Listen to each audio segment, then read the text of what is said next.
Yang lainnya mungkin baru proses masuk ya. Ini Nurul Tania baru masuk. Oke, bisa tampilkan wajah kalian sebentar ya.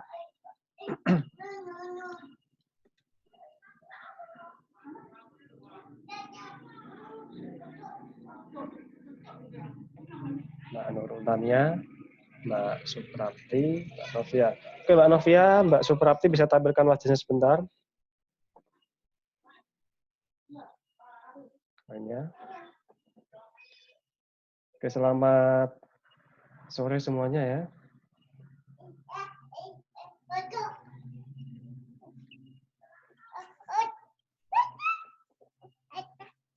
Sore, Pak. Ya. Mau kita mulai langsung atau tunggu yang lainnya dulu?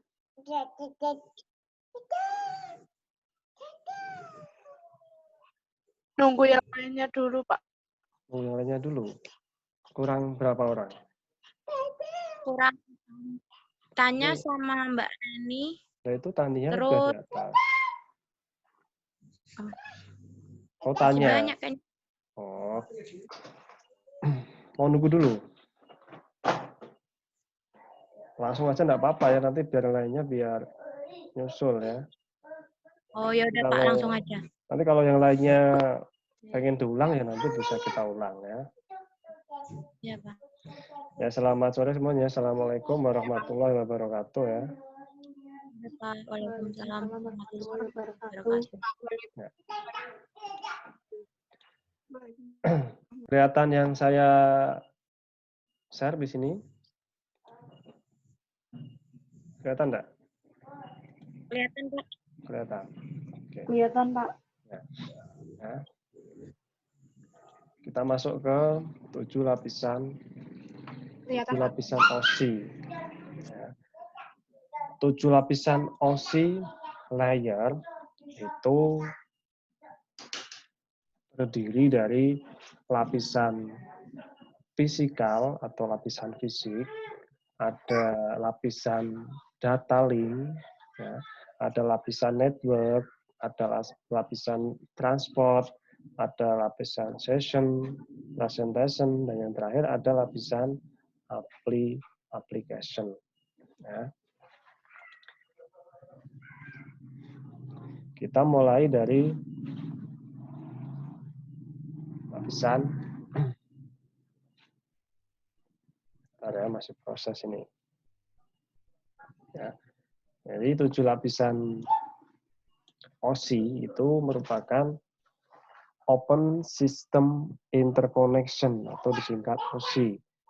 Reference model itu merupakan model standarisasi internasional yang dibangun oleh International Standardization Organization atau ISO. Ya.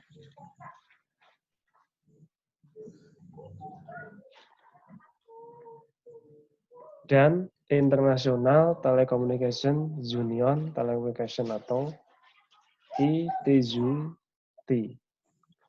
OSI reference model ini digunakan sebagai model standar internasional untuk menjelaskan komunikasi data di dalam jaringan. Ya. Jadi di dalam jaringan itu kita bisa berkirim pesan, berkirim image. Nah, itu ada beberapa proses atau beberapa tahapnya. Ya. Model ini diluncurkan dan mulai digunakan ya, oleh semua vendor perangkat jaringan itu pada tahun 1984. Jadi dimulai pada tahun 84. 84 itu mungkin saya dan Anda pun juga belum ada yang lahir. Ya. Singkatnya, OSI Reference Model ini merupakan model referensi standar yang mempresentasikan komunikasi data antar peralatan jaringan dan antar jaringan. Ya.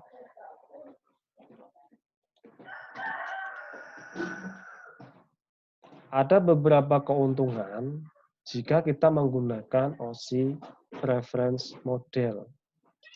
Keuntungannya antara lain ya, membagi jaringan menjadi bagian-bagian yang lebih kecil sehingga dapat lebih mudah untuk diatur dan dipelajari. Kemudian standarisasi interface yang digunakan itu membantu vendor-vendor perangkat jaringan yang berbeda dalam membangun dan mendukung pengembangan setiap perangkat. Ya. Terus untuk menjembatani perbedaan teknologi jaringan yang digunakan dalam berkomunikasi. Kemudian yang terakhir adalah untuk mempercepat perkembangan teknologi jaringan. Nah, di sini sekilas saya tampilkan beberapa OSI layer di sini ya. Ada application, presentation, session, transport, network, data link, dan physical. Ya. Urutan 7 lapisan OSI ya, itu bisa dimulai dari lapisan 1, fisik sampai lapisan ke-7. Ya. Tetapi untuk pemrosesannya itu tergantung dari sisi mana kita melihatnya. Melihatnya dalam hal bagaimana, Pak? Ya. Jadi bisa dilihat dari sisi penerima. Bisa juga dilihat dari sisi pengiriman. Kalau dilihat dari sisi penerima, ya, maka lapisan OSI yang ada 7 lapisan itu tadi dimulai dari lapisan fisik itu kalau dilihat dari sisi penerima. Kalau dari sisi pengiriman, ya, itu dimulai dari lapisan aplikasi sampai lapisan fisik. Ya. Untuk pembahasannya, saya mulai dari lapisan fisik.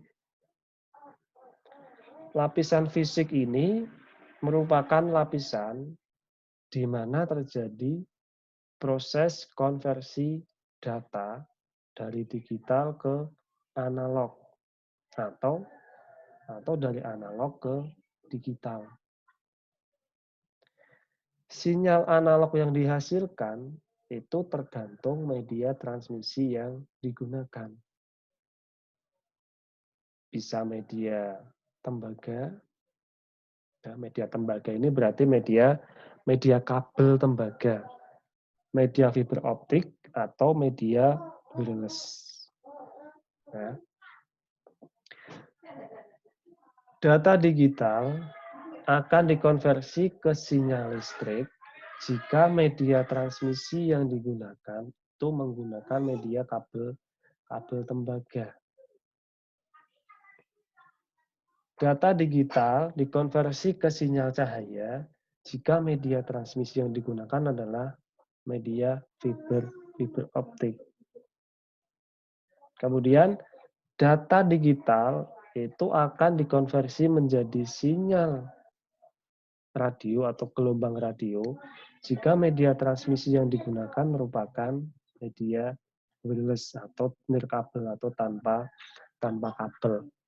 Nah, itu merupakan fungsi dari lapisan fisik. Untuk fungsi lebih jelasnya ya, bisa Anda lihat di sini ya. Mendefinisikan media transmisi jaringan. Menentukan metode pensinyalan.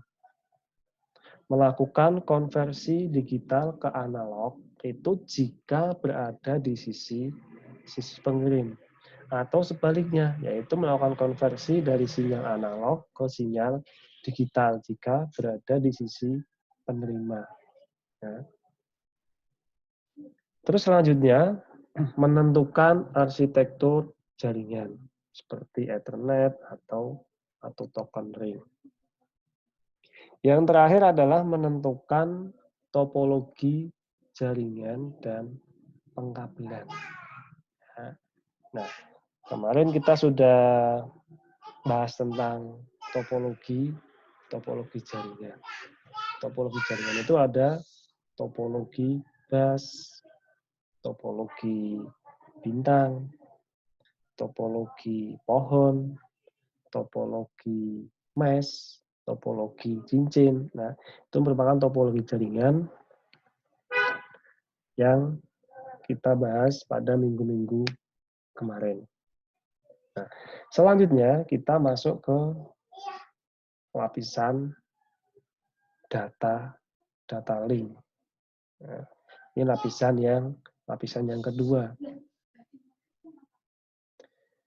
Lapisan ini berfungsi mengatur proses pengiriman data melalui media serta menentukan bagaimana bit-bit data itu dikelompokkan menjadi format yang disebut sebagai frame.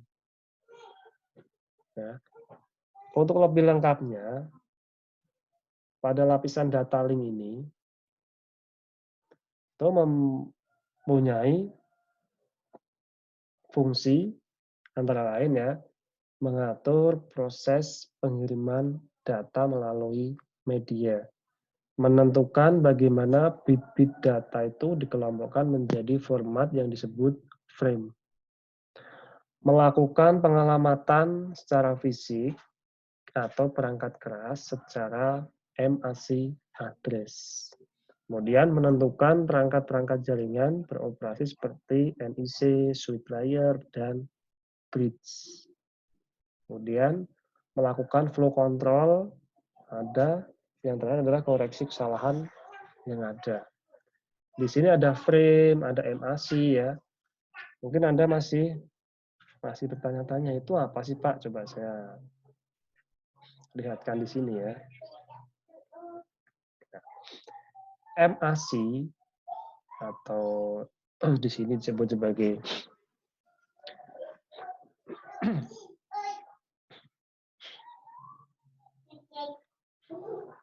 nah, ini tadi ya, frame. Frame itu adalah kumpulan dari paket. Nah, paket itu apa? Paket itu adalah segmen. Segmen itu adalah data. Jadi yang di frame tadi, ya, itu sudah masuk ke tahap 4 apa itu? Ini tahap pengkapsulan, ya, enkapsulasi. Ya, jadi pelan-pelan saja kita. Tadi sampai lapisan data link ya. Selanjutnya ada lapisan, nah, sebelum kita masuk ke lapisan network layer ya, ini ada lapisan MAC atau disebut sebagai media access control. Nah, jadi di dalam lapisan data link, nah, data link ini atau lapisan data link ini itu terbagi menjadi dua lapisan atau dua bagian, yaitu lapisan LLC dan lapisan MAC. Lapisan MAC atau Media Access Control ini merupakan sub layer pertama atau di bawah dari layer data link. Ini mampu memecah data menjadi frame sebelum ditransmisikan dan memegang address fisikal. Ya, kemarin kita sudah bahas IP ya, IP address. Nah, ini untuk lebih jelasnya. Jadi kita menggunakan internet, menggunakan WiFi. Nah, itu di dalam prosesnya itu ada beberapa proses. Ya.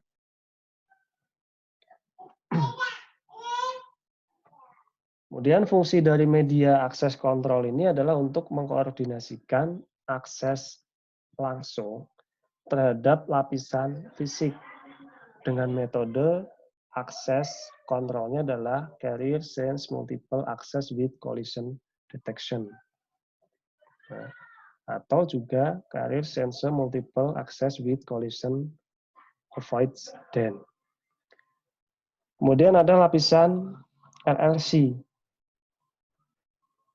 Ini merupakan bagian dari spesifikasi IEEE 802 dan protokolnya dibuat berdasarkan protokol High Level Data Link Control. LLC ini adalah mempunyai fungsi memeriksa kesalahan dan menangani transmisi frame. Ya, di sini ada spesifikasi IEEE 802. Nah, ini merupakan standarisasi ya, penggunaan jaringan tanpa kabel. Ada 802.11a, 11b, 11c ya. Banyak sekali itu nanti ya. Intinya 802 di sini adalah standarisasi yang dipakai untuk jaringan tanpa kabel atau wireless. Selanjutnya ada network layer ya. Network layer ini merupakan lapisan ketiga pada OSI, reference model atau OSI layer tadi. Mempunyai fungsi untuk mendefinisikan alamat-alamat IP. IP, kemarin kita bahas ya. Yang ada di sini siapa saja ini coba. IP itu kepanjangan dari apa, Mas? Mas siapa ya? Mbak aja lah, banyak mbaknya ini. Mbak Ayu coba. Mbak Ayu. Ada yang tadi ya?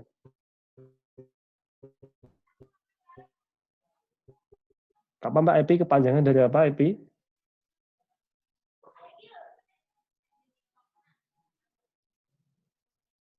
Halo?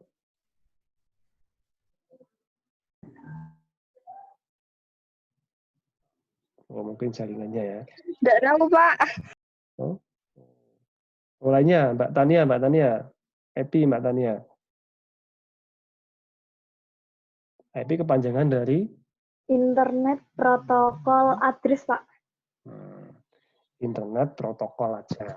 Ya, address-nya ada lain IP. Oh iya. Ya. Nah, jadi kemarin kita sudah bahas tentang Iya, IP Pak. ya di situ kan, ya banyak sekali. Oke, makasih. Ya. Nah, di dalam IP, di dalam layer network ini atau network layer ini ya, itu juga membuat header untuk paket-paket dan kemudian melakukan routing melalui internet walking dengan menggunakan router dan switch layer 3. Ya. Network layer ini lebih kepada pengaturan pengalamatan secara logikal. Dengan kata lain ya, secara garis besar itu fungsi dari network layer itu antara lain ya, mendefinisikan alamat IP, membuat header untuk paket-paket, mengatur penentuan jalur atau path, ya, pengiriman data antara end system, kemudian pengaturan routing. Ini pun juga masih banyak hal yang harus kita bahas. Contohnya ya, ada routing, ya, ada jalur path. Nah, itu nanti dibahas lebih lanjut. Selanjutnya ada transport layer. Ya. Transport layer ini mempunyai beberapa fungsi. Ya. Jadi memecah data ke dalam paket-paket data, serta memberikan nomor urut ke paket-paket tersebut sehingga dapat disusun kembali pada sisi tujuan setelah diterima. Kemudian membuat sebuah tanda bahwa paket telah diterima dengan sukses. Yang terakhir, mentransmisikan ulang terhadap paket-paket yang hilang di tengah jalan. Jadi transport layer ini fungsinya untuk transportasi secara umum ya. Yang paling akhir ada mentransmisikan ulang paket yang hilang di tengah jalan. Kok bisa paket hilang tengah jalan, Pak? Contoh gampangnya kalau Anda mengcopy file dari flash disk ke laptop, ya, itu kan ada prosesnya. Ya, jadi step by step, step by step, step by step. Nah, kadang pun juga ada kalau pas kita ngirim copy file itu terjadi kesalahan, ya. Mungkin flash disknya kesenggol, ya kan. Nah nanti kalau flash disk dibenerin lagi, nah itu berarti kita mengulang lagi paket-paket yang hilang tadi, sama juga yang ada di jaringan. Ya. Kemudian ada session layer, ini adalah lapisan kelima. Pada session ini ya, itu mengizinkan sisi koneksi antar node pada sebuah jaringan itu dibuat atau untuk dihancurkan.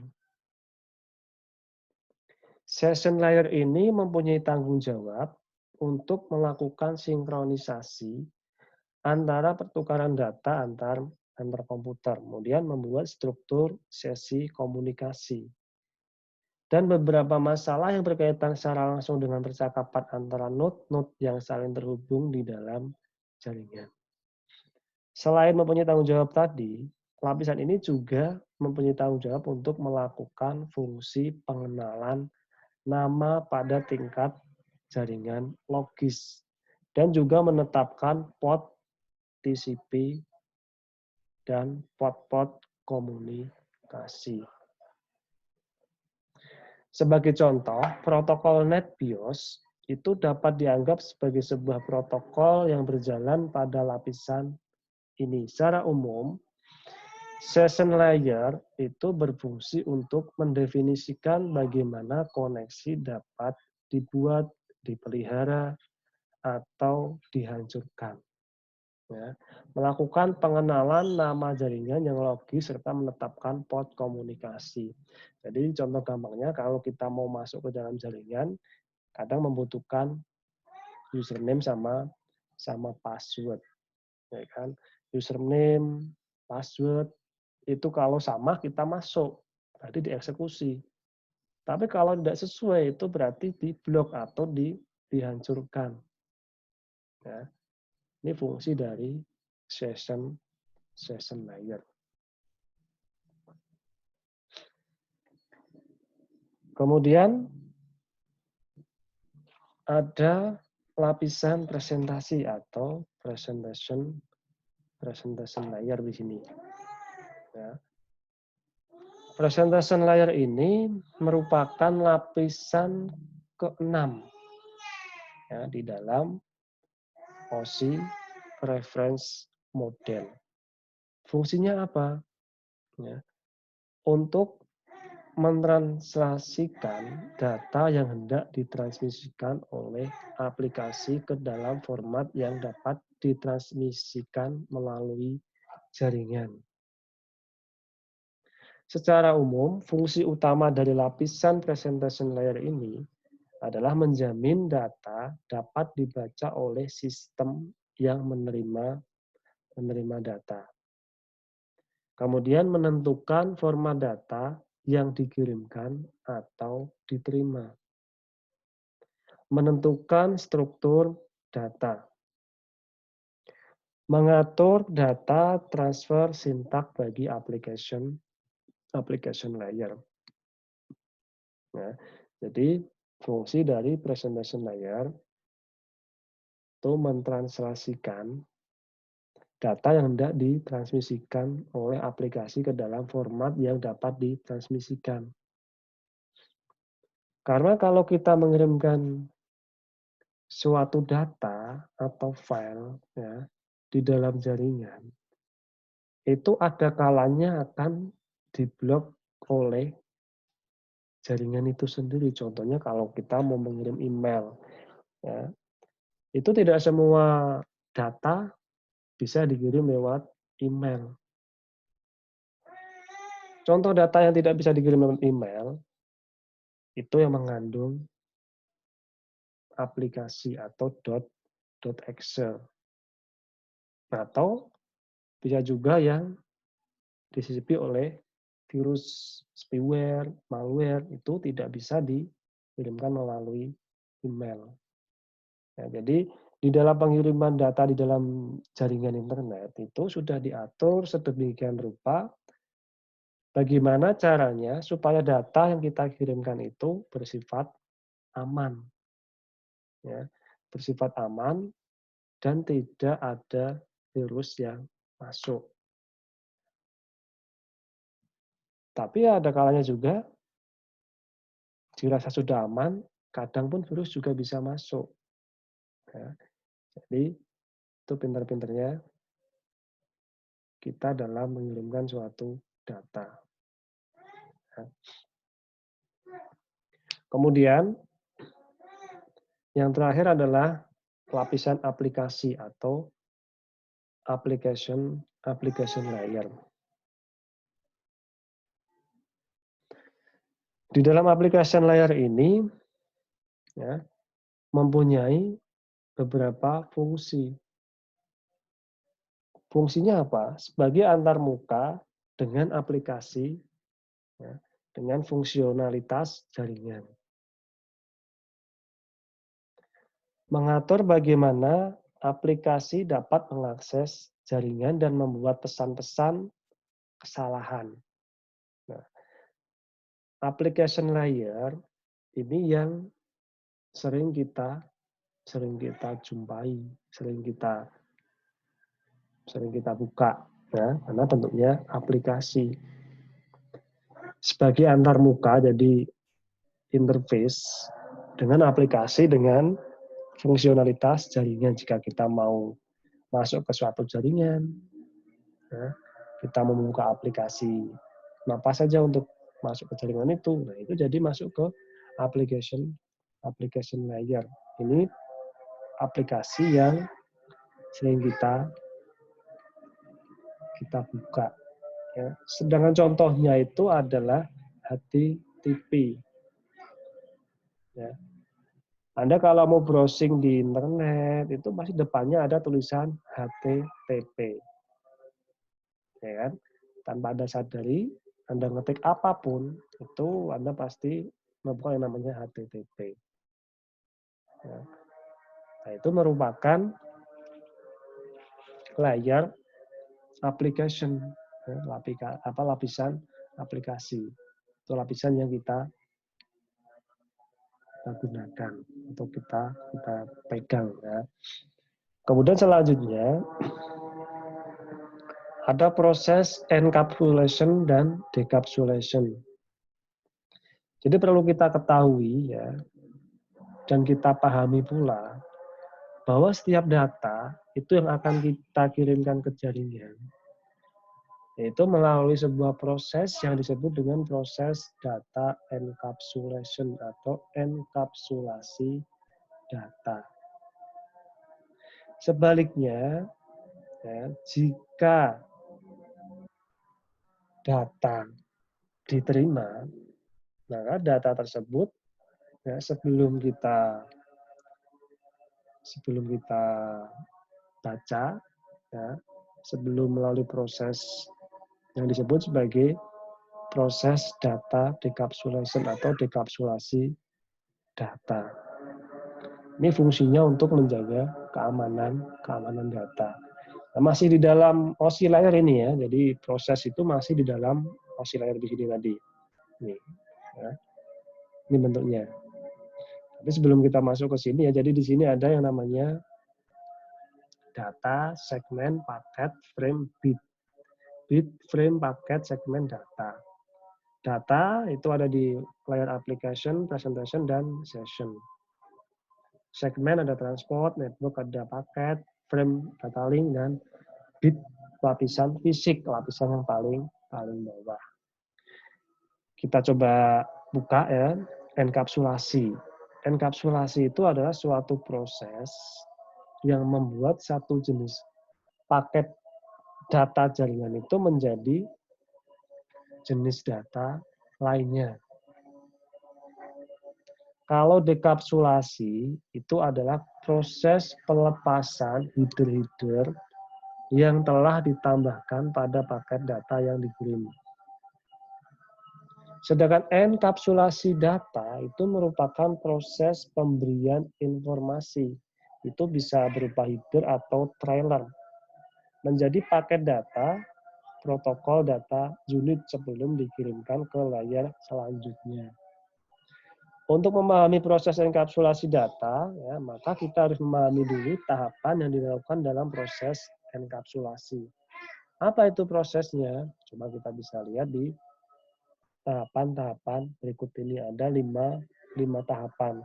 5 tahapan ini juga sama dengan yang saya tampilkan di gambar tadi. Ini adalah ada proses bit, frame, paket, segmen, dan data. Ya.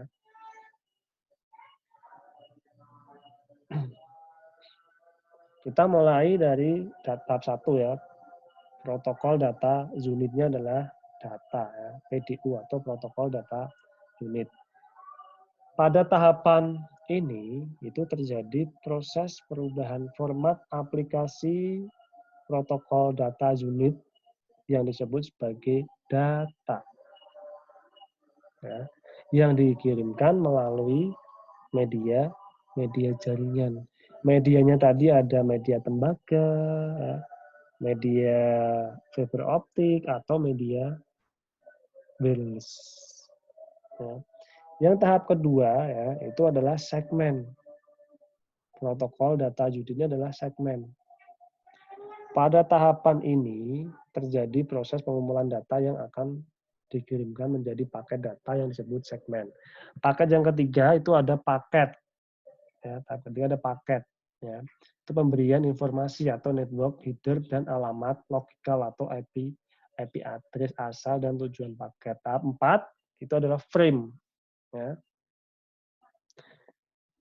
Frame itu ya, ada frame header dan trailer tadi.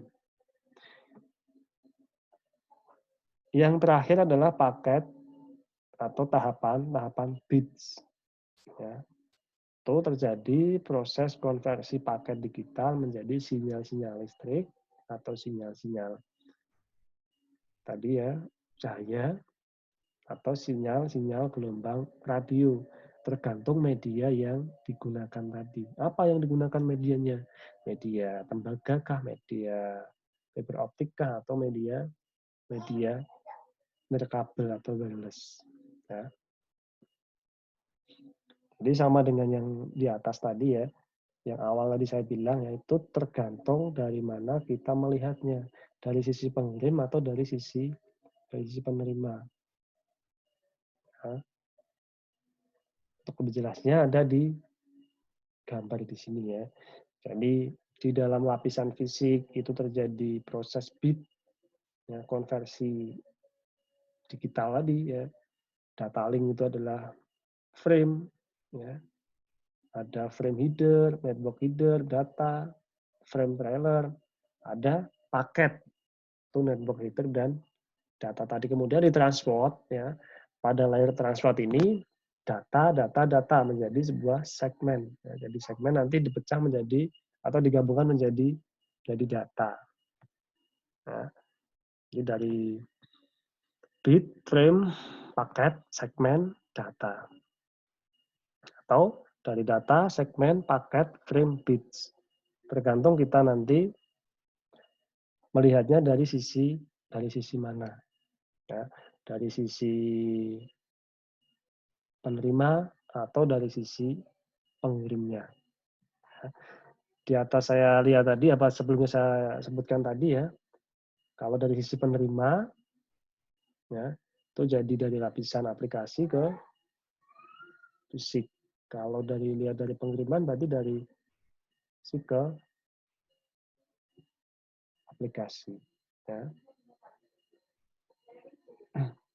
Jadi itu sekilas tentang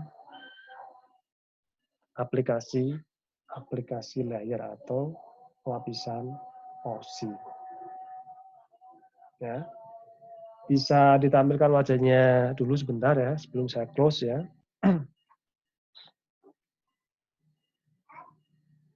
Mas Wahyu Utama, Mbak Alvina, Nurul Tania, Mbak Rista, terus apa? Mbak Tanya, Mbak Reni mana wajahnya? Mungkin lagi di jalan. Oh, ada. Mbak Rina? Oh, lagi kerja ya. Nah, ayo. Hadir, Pak. Wajahnya mana? Nggak ada wajahnya. Lagi makan ya? Ya, Pak, lagi buka puasa. Lagi buka puasa. Doakan kita semua ya, semoga sukses ya. Amin, Pak. Nah, Mbak Suprapti.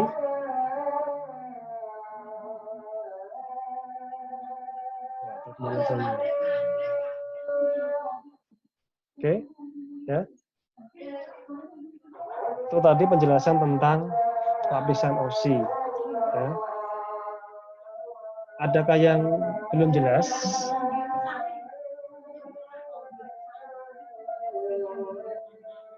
Tidak ada? Belum ada? Oke. Kalau belum ada ya, kita bisa tutup. Ya, saya akhiri. Dan bagi yang Muslim, sudah waktunya azan maghrib. Silahkan kalau mau sholat, ya, mau di rumah atau di musola atau di masjid. Ya. Terima kasih atas waktu kalian semua. Ya. Terima kasih atas partisipasinya. Saya tetap minta maaf kalau ada yang kurang dari saya. Ya, semoga kelak kita bertemu lagi dan gangguan virusnya ini semoga cepat diselesaikan. Ya. Amin. Ya. Sekali dari saya, selamat sore. Assalamualaikum warahmatullahi wabarakatuh. Waalaikumsalam warahmatullahi Waalaikumsalam warahmatullahi Terima wabarakatuh. kasih, Pak. Ya.